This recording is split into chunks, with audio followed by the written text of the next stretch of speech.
योगी आदित्यनाथ ने सख्त लहजे में सड़क पर नमाज पढ़ने और बकरीद पर कुर्बानी देने वालों को कड़ी चेतावनी दी है।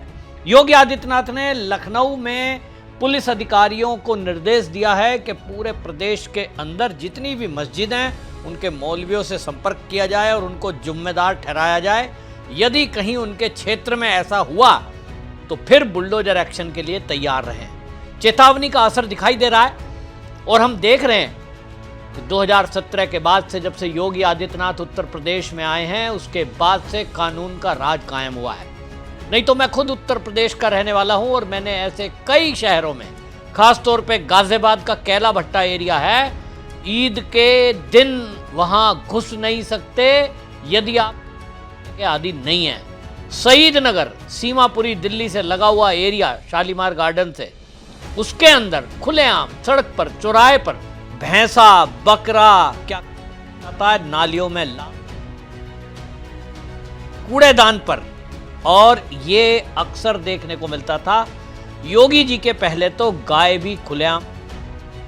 मैं रहता हूं गाजियाबाद में, घर के सामने से छोटी छोटी बछिया, बछड़े, गाय गाड़ियों में डाल डाल कर ले जाते थे और उनका मांस बेचा जाता था पूरे भारत में। लेकिन योगी आदित्यनाथ आए तो गोरक्ष पीठ के महंत हैं और गाय की पूजा करना उनका धर्म है। हम भी पूछते हैं, लेकिन योगी जी तो बाल ब्रह्मचारी हैं और तब से ही गोवृक्ष पीठ यानी गाय की रक्षा का प्रण उन्होंने लिया हुआ है और इसीलिए उनके रहते, उनके शासनकाल में गाय हो ही नहीं सकता। योगी जी ने कानून बनाया, गोवंश को प्रतिबंधित कर दिया कि गोवंश की हत्या हो नहीं सकती, पूर्ण रूप से प्रतिबंध है। उभर चुका है और उस नए यूपी से आज आप देख सकते हैं दंगा मुक्त है, कर्फ्यू मुक्त है। लोग मुझसे पूछते हैं, साहब आपके यहाँ यूपी में क्या सड़कों पे सचमुच नमाज नहीं होती? मैं कहता हूं कतई नहीं होती है, आप जाके देख लो, नहीं होती है।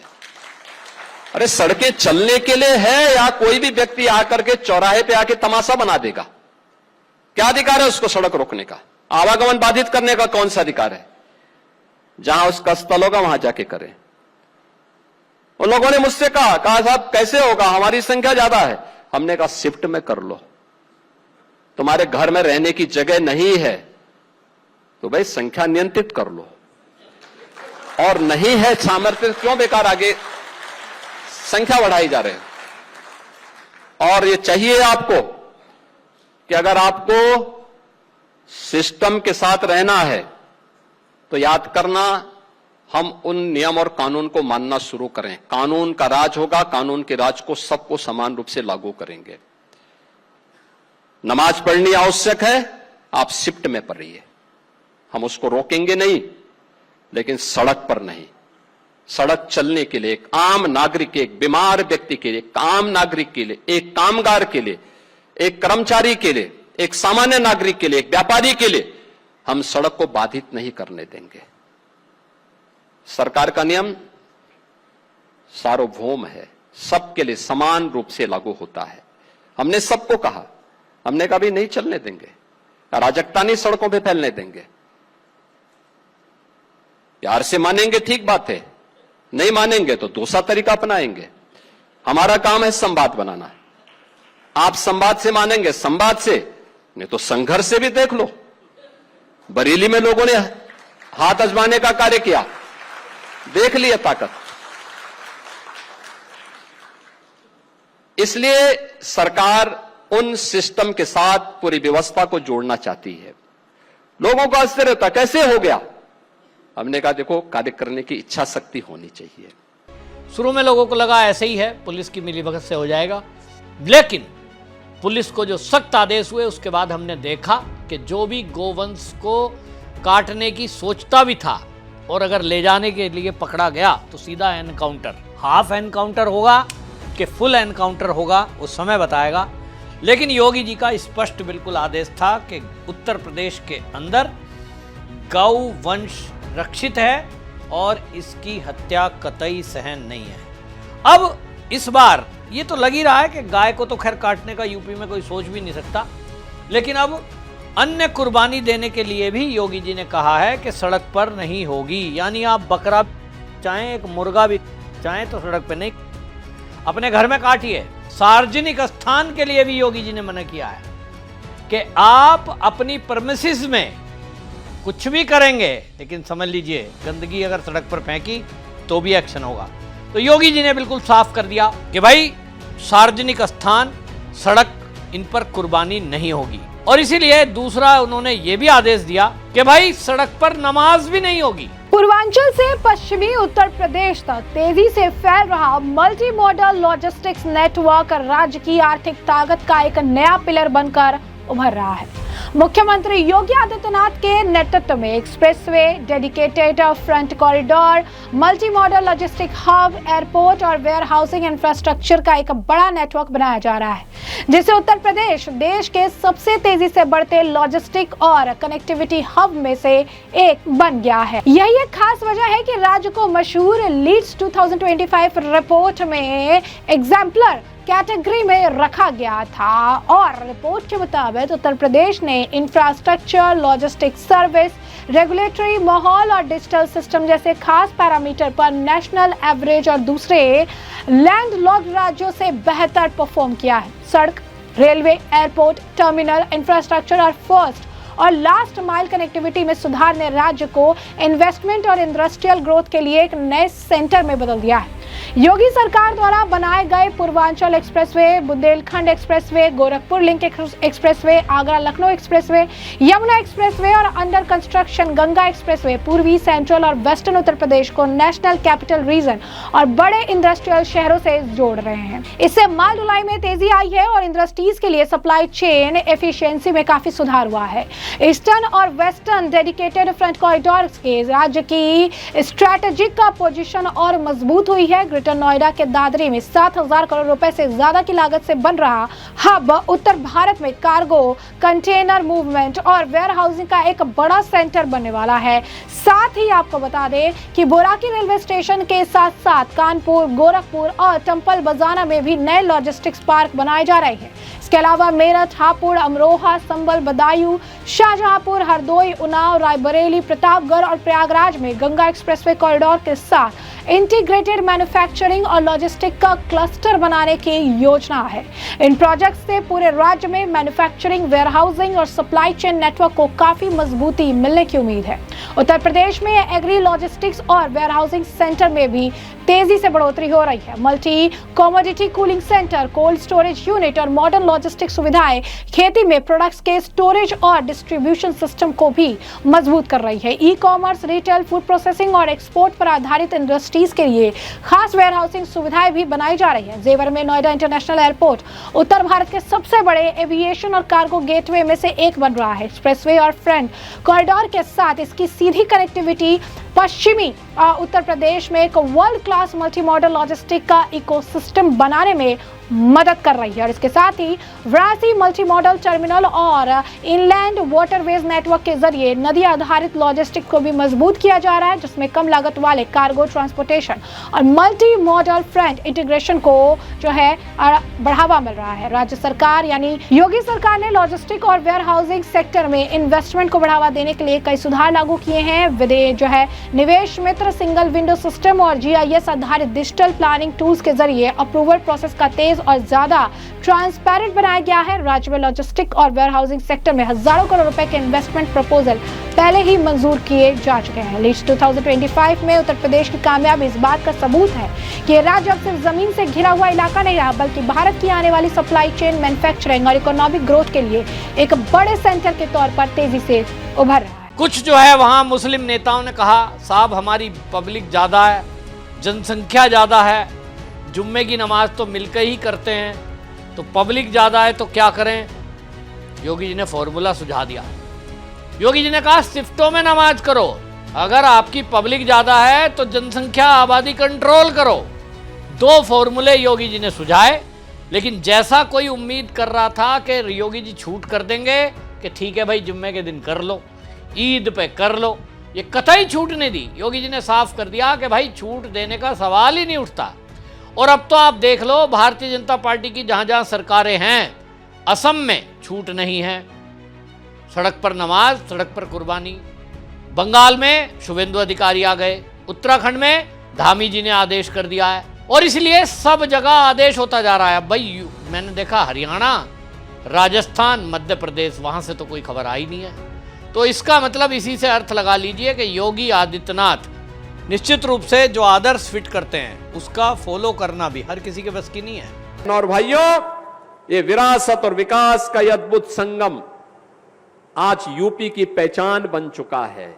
और इसीलिए जहां कहीं हम लोग जाते हैं, उत्तर, दक्षिण, पूरब, पश्चिम, अरुणाचल में जाएंगे या महाराष्ट्र के सुदूर किसी कोने में, जम्मू कश्मीर हिमाचल में हो या सुदूर तमिलनाडु और केरल में, जहां कहीं भी जाते हैं हम लोगों को देख करके जिस व्यक्ति को हिंदी नहीं आती वह भी हम लोगों को देख करके बोल पड़ता है कि योगी जी जय श्री राम। आप सोचो ना, जो बेचारा हिंदी नहीं जानता वह भी हम लोगों को देख करके जब अभिवादन करता है तो यही कहता है कि योगी जी जय श्री राम। कहीं आप चले जाइए, ये हमारी पहचान बन चुकी है। आज राम से, कृष्ण से, बाबा विश्वनाथ से हमारी पहचान बन गई है। स्वाभाविक रूप से इन सभी देवी देवताओं का आशीर्वाद हमें प्राप्त हो रहा है। सीधे सीधे उनकी कृपा हमारे ऊपर हो रही है। हर उत्तर प्रदेश वासी की एक नई पहचान है। और सपा के समय यही पहचान क्या होती थी? गुंडे के रूप में होती थी, माफिया के रूप में होती थी। आप जाते थे देवरिया के बाहर, यूपी की बाउंड्री छोड़ करके जैसे आप चले गए, कोई पूछता था कहां से आए हैं, आपने अगर बोल दिया कि यूपी से, तो सामने वाला व्यक्ति आपसे 10 कदम पीछे भागता था, 10 कदम पीछे भागता था। और आज आप चले जाइए देश में कहीं भी, बोलेंगे मैं यूपी से आया, उत्तर प्रदेश से आया हूं, वो तुरंत सामने वाले के चेहरे पर चमक आएगी और ऐसा लगेगा जैसे वो आपको अपने गले के साथ जोड़ ले। ये है नई पहचान। उन लोगों ने पहचान का संकट खड़ा किया, क्योंकि जाति के नाम पर विभाजन करने वाले, समाज को तोड़ने वाले, तुष्टीकरण की नीति पर देश के हितों के साथ खिलवाड़ करने वाले वे लोग थे। विकास को उन्होंने बाधित किया, जनता का शोषण किया, चेहरा देख करके योजनाओं का लाभ देते थे और अपने परिवार का पेट भरते थे। लूट मचा रखी थी। आज ऐसा कुछ नहीं है। माफिया मिट्टी में मिल गए, गुंडे प्लान कर गए, और जिसने जनता जनार्दन को आंख दिखाने का प्रयास किया गया, वो अपने आप ही यमराज के घर भी सिधार गया है। लेकिन हां, ये 3 नाम ऐसे हैं जिनको मैं कह सकता हूं कि योगी आदित्यनाथ जी के पद चिन्हों पर चल रहे हैं। हेमंत बिश्व शर्मा, शुभेंदु अधिकारी और आपके पुष्कर सिंह धामी।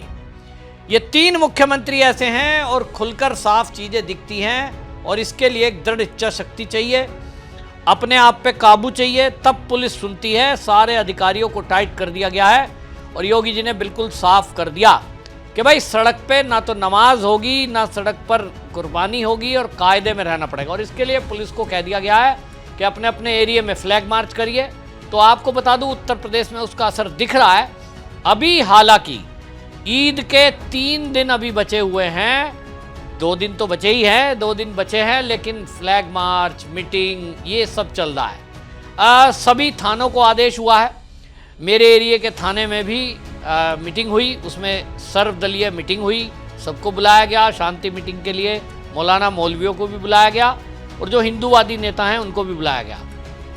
उन्हें आपस में बिठा के बता दिया, हिंदूवादी नेताओं को भी पुलिस ने बता दिया कि भैया सीएम साहब का आदेश है, यदि आपको कोई ऐसी चीज दिखती है तो खुद डंडा फंडा लेके सड़क पे मत उतर जाना, आप पुलिस कॉल करिए, 112 कॉल करिए, आपकी समस्या का समाधान होगा। यदि आपको कहीं ऐसा दिखता है कि लोग नियम तोड़ रहे हैं, खुद से हल्ला हंगामा नहीं करना है।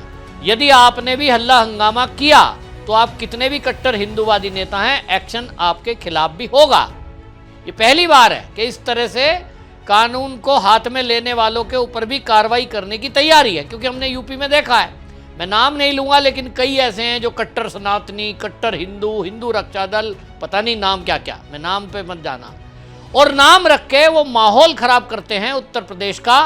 खुद से गाली गलौज करेंगे, सड़कों पे उतर जाएंगे, किसी की झोंपड़ी तोड़ देंगे, किसी को पीट देंगे और वीडियो बनाएंगे।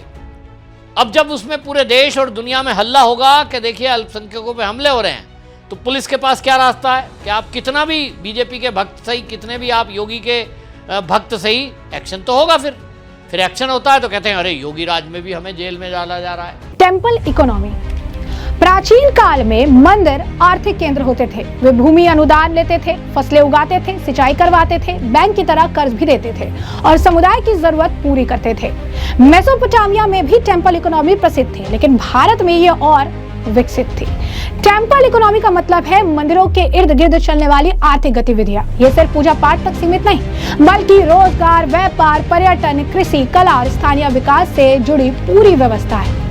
योगी सरकार के नेतृत्व में उत्तर प्रदेश जैसे राज्यों में टेम्पल इकोनॉमी मॉडल को बढ़ावा दिया जा रहा है। अयोध्या में राम मंदिर के बाद अर्थव्यवस्था में भारी उछाल आया है। IIM लखनऊ की रिपोर्ट में 1 लाख करोड़ से ज्यादा का व्यापार और हजारों MSME इकाइयां शुरू पुनर्जीवित हुई। भारतीय प्रबंधन संस्थान लखनऊ की ताजा केस स्टडीज ने पुष्टि की है कि राम मंदिर में प्राण प्रतिष्ठा के बाद अयोध्या की अर्थव्यवस्था ने ऐतिहासिक उछाल दर्ज किया है। मुख्यमंत्री योगी आदित्यनाथ के नेतृत्व में टेम्पल इकोनॉमी मॉडल ने यह साबित कर दिया है कि यदि प्राचीन धार्मिक स्थलों के आधारभूत ढांचे को सुदृढ़ किया जाए तो आस्था, पर्यटन और स्थानीय अर्थव्यवस्था तीनों को एक साथ मजबूती से आगे बढ़ाया जा सकता है। पिछली सरकारों के दौर में उपेक्षित रहे अनेक धार्मिक स्थलों पर अब सुनियोजित विकास कार्यों ने तस्वीर बदल दी है।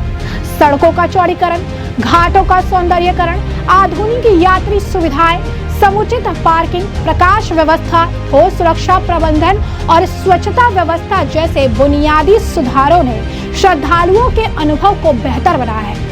इसका सीधा परिणाम ये हुआ कि उत्तर प्रदेश आने वाले श्रद्धालुओं और पर्यटकों की संख्या में रिकॉर्ड वृद्धि दर्ज की जा रही है। आंकड़ों के अनुसार बीते वर्ष उत्तर प्रदेश में 122 करोड़ से अधिक श्रद्धालु और पर्यटक पहुंचे। ये संख्या न केवल राज्य के प्रशासनिक प्रबंधन की क्षमता को दर्शाती है, बल्कि इस तथ्य को भी स्थापित करती है कि धार्मिक पर्यटन अब प्रदेश की अर्थव्यवस्था का मजबूत स्तंभ बन चुका है।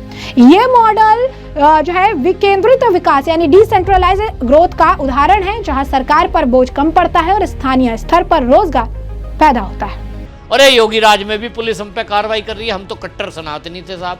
अरे भैया सनातनी जितने हो तो यहाँ तो योगी जी के लिए मुसीबत तो मत बनो। कानून है, पुलिस है, और पुलिस से बेटर काम कोई नहीं कर सकता। आप कितने भी कट्टर सनातनी हो, आपके पास राइफल रिवॉल्वर हो, आप अगर गोली चला दोगे तो जेल जाना पड़ेगा, डंडा चला दोगे तो तब भी जेल जाना पड़ेगा। और इसलिए क्या करो, पुलिस को डंडा दिया है, पुलिस को बंदूक भी दी है योगी जी ने, यानी कानून ने। 112 कॉल करो, जरूरत पड़ने पर डंडा चलेगा, जरूरत पड़ने पर गोली भी चलेगी।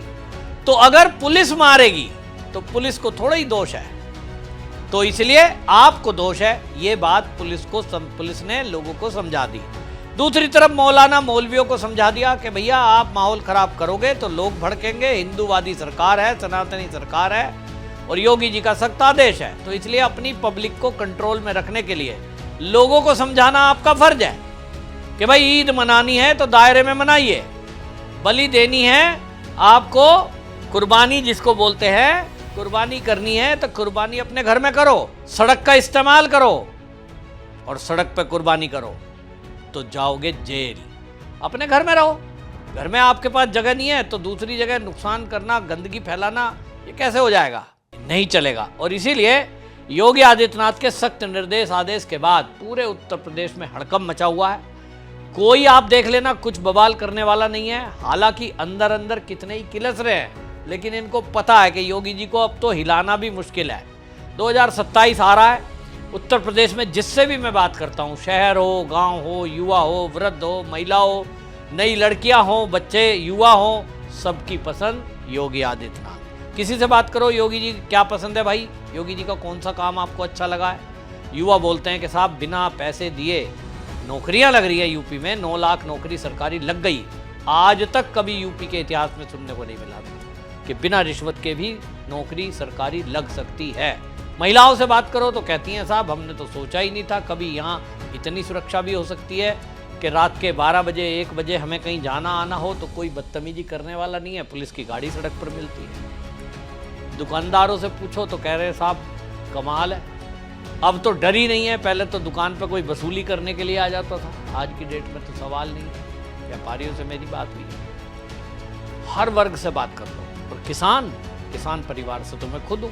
मैं अपने गांव में पूछ रहा था कि भाई कहते हैं गजब की बिजली आ रही है साहब, अब तो गर्मी भीषण चल रही है, तो एक बार दिन में आती थी, फिर 12 घंटे का कट, फिर कभी रात को आती थी, फिर 12 घंटे का कट, और आज की डेट में लोग कह रहे हैं कट तो लग रहा है लेकिन 5 घंटे 6 घंटे मैक्सिमम, यानी ट्वेल का पानी चलाने में, खेत भरने में हमें पर्याप्त पानी मिल रहा है। दूसरा, गांवों के अंदर जिस तरह से योगी आदित्यनाथ ने विकास के काम किए हैं वो गजब के हैं। और तीसरी सबसे बड़ी बात, ये इतिहास में मैं तो मेरी आंखों देखा तो कभी मैंने सुना नहीं किसान ये कह रहे हो कि हमारी पेमेंट ठीक से हो गई गन्ने की, हमेशा ये होता 6-6 महीने लेट।